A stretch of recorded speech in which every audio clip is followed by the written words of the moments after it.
Christine de Pizan, qui est une des premières féministes européennes qui écrit en langue française, à qui j'ai notamment volé le titre, puisque son grand ouvrage féministe, c'est le livre de la Cité des Dames, et donc moi je l'ai pris, et j'en ai fait quelque chose de différent, mais il y a des morceaux de textes de Christine de Pizan qui seront disséminés un peu tout au long de mon histoire, pour faire un petit rappel à cette vérité historique. Alors moi je suis Blanche Sabat, je suis autrice de bande dessinée, activiste féministe et militante pour le climat.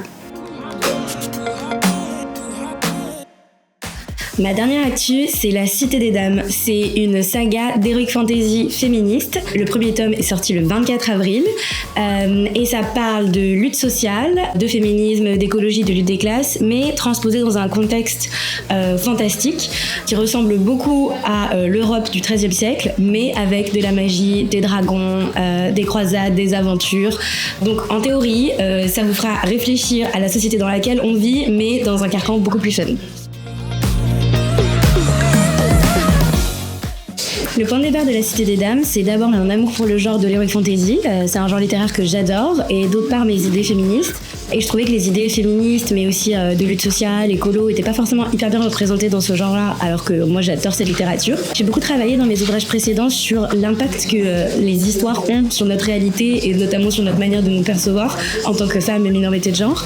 Et du coup j'ai aussi une perspective vachement historique, comme par exemple avec l'histoire de France au féminin, et j'ai découvert qu'il existait de la pensée féministe très très ancienne, notamment au Moyen-Âge. Et donc c'est aussi une ambition de rendre hommage à ces féministes précurseuses, à ces féministes du Moyen-Âge, aux femmes aussi du Moyen-Âge, du vrai XIIIe siècle en quelque sorte, qui se sont battues pour leur droit à une époque où c'était encore terriblement plus violent et difficile qu'aujourd'hui en France. Et donc du coup j'avais envie de m'imprégner de leur pensée et de la distiller un peu partout dans mon histoire, dont la pensée notamment de Christine de Pizan, qui est une des premières féministes européennes qui écrit en langue française, à qui j'ai notamment volé le titre, puisque son grand ouvrage féministe, c'est le livre de la Cité des Dames, et donc moi je l'ai pris, et j'en ai fait quelque chose de différent, mais il y a des morceaux de textes de Christine de Pizan qui seront disséminés un peu tout au long de mon histoire, pour faire un petit rappel à cette vérité historique.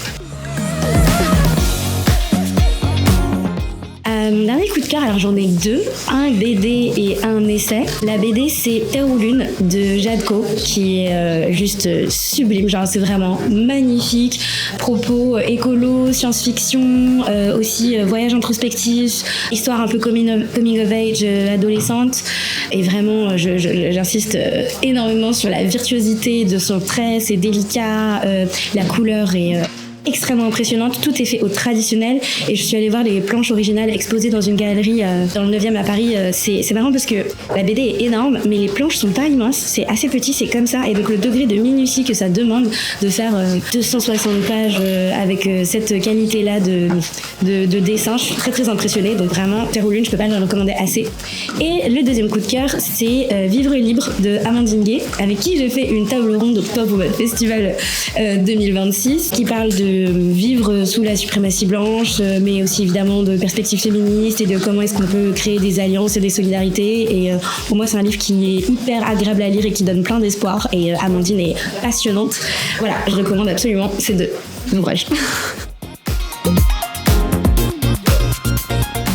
Pour moi, le pop, c'est toujours un immense plaisir de revenir ici. Pour moi, c'est un endroit de lutte et aussi de plaisir. C'est-à-dire qu'on rencontre des personnes qu'on admire, dont on admire le travail, et en même temps, on n'est pas là que pour s'amuser, on crée des perspectives politiques ensemble. On échange de points de vue, on n'est pas toujours d'accord, mais nos échanges sont toujours hyper féconds, hyper riches. Et donc du coup, pour moi, le pop, c'est complètement vital, surtout dans l'actualité terrifiante qui est la nôtre, pour se ressourcer ensemble et penser la suite.